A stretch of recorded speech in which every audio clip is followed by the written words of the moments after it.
What if the tea you drink every morning has already failed a government safety test, and nobody told you? Today, we're going brand by brand through what independent investigators actually found when they sent popular tea to accredited labs. Not vague claims. Not independent testing found with no name attached. Real broadcast investigations. Real FDA recall records. Real court filings you can look up yourself. 10 brands, then the ones that actually came back clean. If you drink tea daily, you want this information before your next cup. Let's get into it. Number 10. Uncle Lee's Legends of China. This is the most extreme single result on today's list, and it isn't a rumor pulled from a wellness blog. It comes from a joint investigation by CBC Marketplace and the French-language show L'Épicerie, which sent 10 popular tea brands to an accredited lab using the same testing method Canada's Food Inspection Agency uses to check pesticide residue in food. 8 of the 10 brands tested came back with multiple pesticide chemicals detected. One brand came back with residues of 22 different pesticides in a single sample.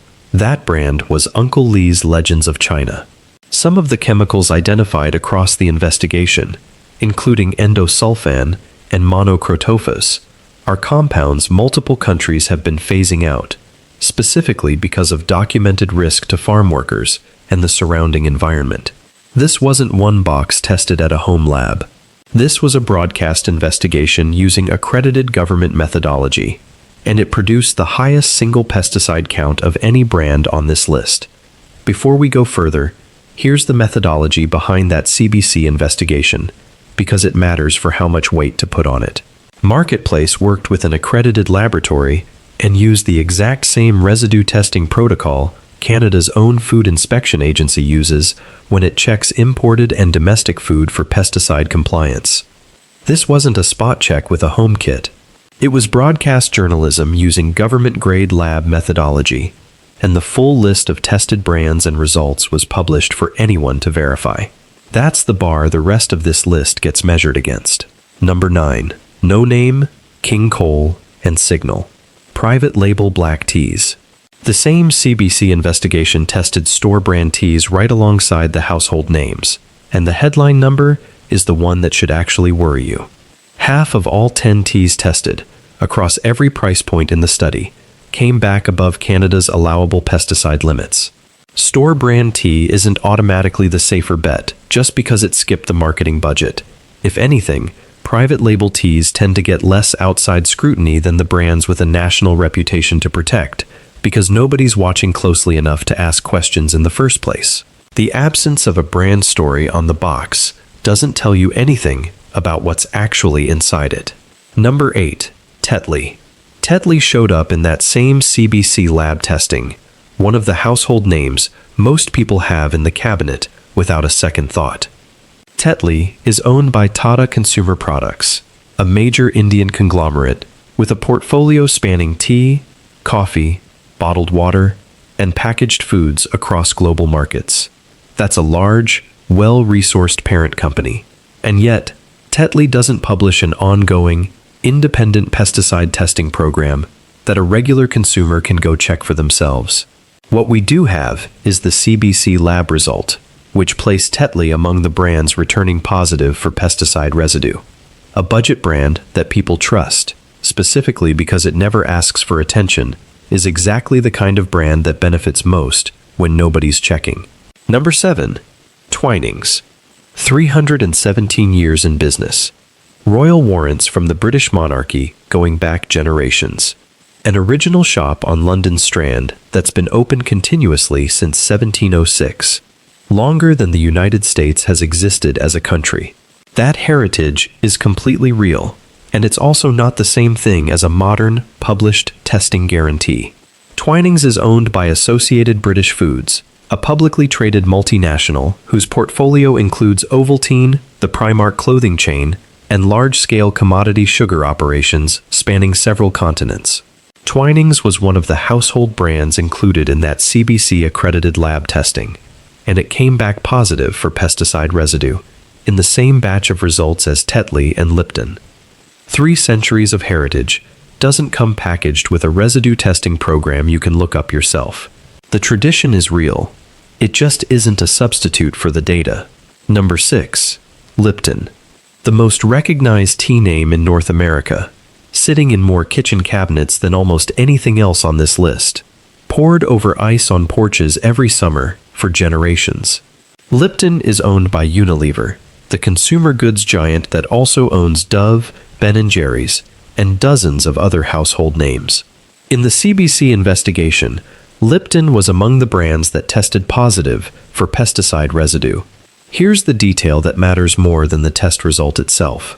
Unilever also owns 2 other brands you're about to hear about later on this list. When one parent company owns several of the tea brands sitting side by side on the same shelf, the price difference between them often has a lot more to do with marketing than with a meaningfully different supply chain underneath the packaging. Quick pause. If this is already changing how you look at your own cabinet, drop a comment telling me which brand on this list surprised you the most. It genuinely helps me figure out what to dig into next, and it tells other people scrolling past that this one is worth stopping for. Okay, moving on. Number 5. Yogi Tea. This one isn't a lab finding from a news investigation. It's an actual FDA recall, sitting in the public enforcement database right now, if you want to check it yourself.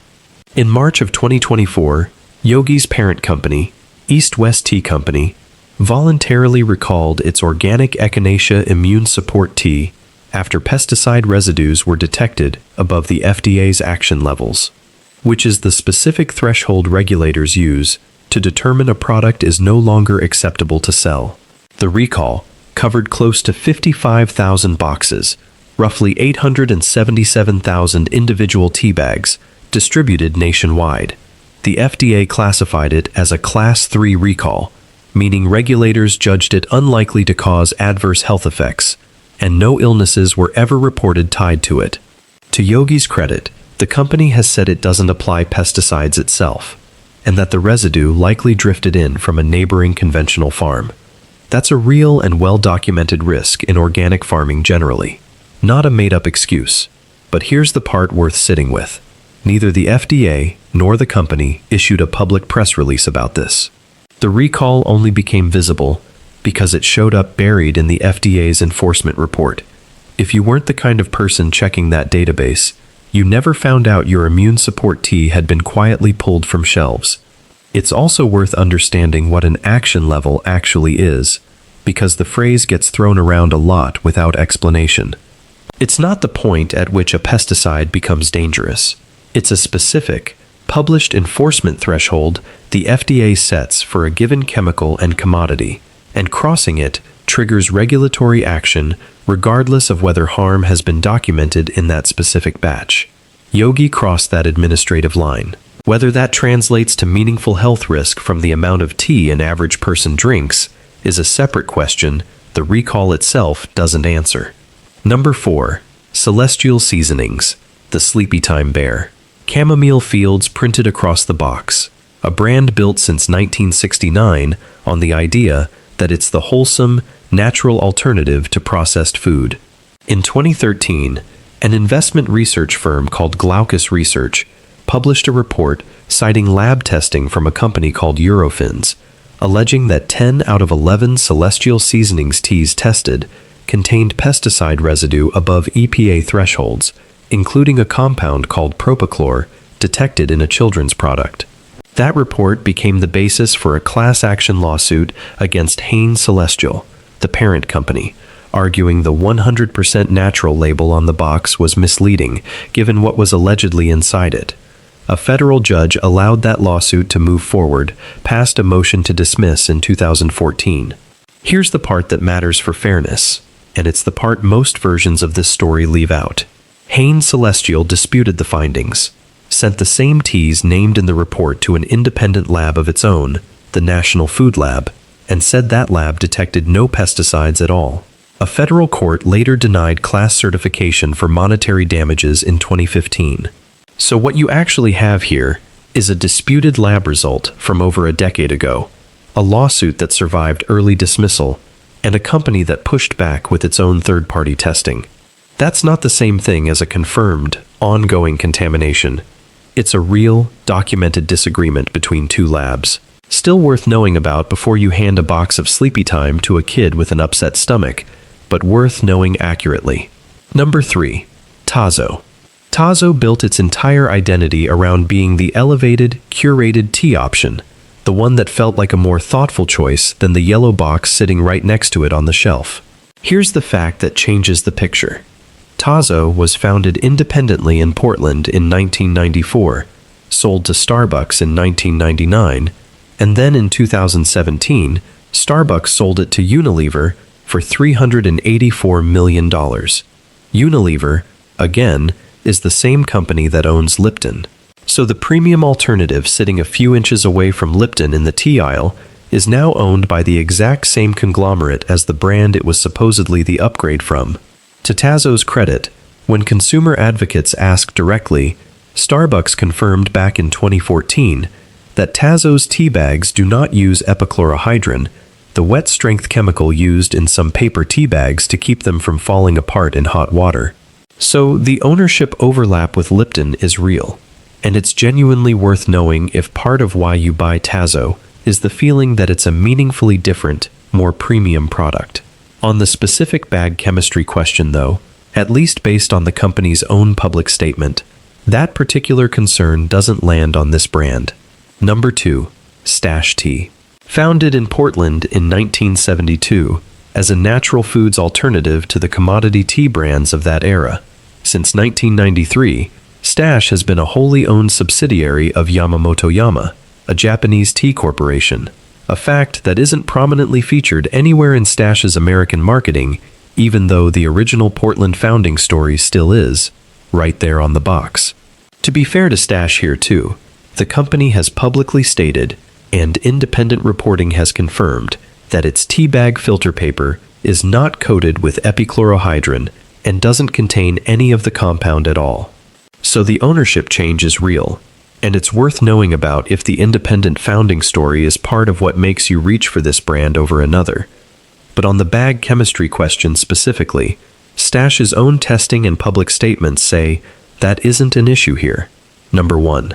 Allegro, the Whole Foods house tea brand. This is the one built almost entirely on borrowed trust. Shoppers reach for Allegro because Whole Foods implies a level of scrutiny other retailers don't apply, not because they went and researched Allegro as its own independent brand. In an ongoing testing project run by the consumer health outlet Mamavation, working with an EPA-certified laboratory and in partnership with Environmental Health News, Allegro's organic floral Earl Grey came back with a detectable level of PFAS, the class of synthetic forever chemicals linked to a range of long-term health concerns, even though the product carries a full organic certification. That's the exact gap worth understanding here. Organic certification covers what's applied to the plant while it's growing in the field. It was never designed to screen for PFAS contamination introduced during packaging or processing. The certification and the actual lab result are answering two completely different questions, and a lot of shoppers assume they're the same one. While we're on the subject, it's worth knowing that tea as a plant naturally pulls heavy metals like lead, aluminum, and cadmium up out of the soil it's grown in, regardless of brand or certification. That's not a conspiracy. It's basic plant biology, and it's a big part of why sourcing region and soil quality matter so much more than a logo on the box. And that's the recurring theme across almost every brand we just covered. It's rarely one dramatic villain ingredient. It's a stack of smaller gaps, a testing program that exists but isn't published, a certification that covers one thing, while consumers assume it covers everything, an ownership structure that quietly changed while the packaging stayed the same. None of that requires a conspiracy. It just requires nobody asking the question loudly enough for long enough. Keep that in mind for the second half of this video, because it's also exactly what separates the brands coming up next from the 10 we just went through. Quick one before we move into the clean list. If you want more investigations like this one, covering other everyday grocery categories, not just tea, let me know in the comments. It genuinely shapes what gets covered next. If you've made it this far, you clearly care about what's actually in your cup, not just what's printed on the box. So here's the part that actually helps. These are the teas where the lab results, the ownership, and the actual bag materials all held up when checked. Best option, number 5. Pukka Herbs, founded in Bristol, England in 2001 by Sebastian Pohl, an Ayurvedic practitioner, and Tim Westwell. Certified organic and fair trade certified with plastic-free tea bags that don't rely on epichlorohydrin. Available at Whole Foods, Sprouts, and online. Best option number 4. Traditional Medicinals, founded in Sebastopol, California in 1974. 50 years operating independently, with no corporate acquisition ever replacing the founding sourcing model.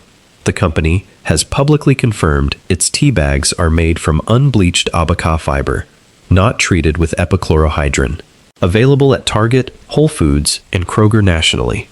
Best option, number 3. Numi Organic Tea, founded in Oakland in 2000. Certified organic and non-GMO project verified, and the company has confirmed on the record that its tea bags are made from Manila hemp cellulose and are free of epichlorohydrin. Available at Whole Foods, Target, and online. Best option, number 2. Rishi Tea and Botanicals, founded in Milwaukee in 1997. Built around direct trade relationships its founder personally established, with certified organic farms across Asia and Africa.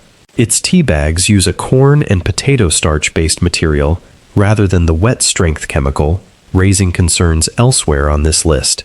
Available at Whole Foods and specialty retailers nationally. And best option, number 1. Red Rose. This was the actual standout in that CBC lab investigation we started with. Of all 10 brands tested by accredited lab methodology, Red Rose was the only one that came back completely free of detectable pesticide residue. No premium tin, no centuries of heritage to unpack. Just the one brand that, when someone actually checked, came back clean. 10 brands, tested by real investigators, recalled by real regulators, or disputed in real court records. 5 brands where digging into the ownership, the lab results, and the actual bag materials didn't turn up a red flag. Not because I decided they were the villains and heroes going in, but because that's genuinely where the paper trail led once you actually followed it brand by brand instead of trusting the box. And that's really the point of this whole investigation. Almost none of this is illegal. Almost none of it is even hidden, exactly. It's sitting in FDA enforcement reports, court filings, and lab studies that are technically public the entire time. Nobody's covering it up. They're just betting that you won't go look. Every brand on this list, the ones that failed and the ones that held up, had the same opportunity to publish their own testing, where anyone could check it. Only some of them actually did.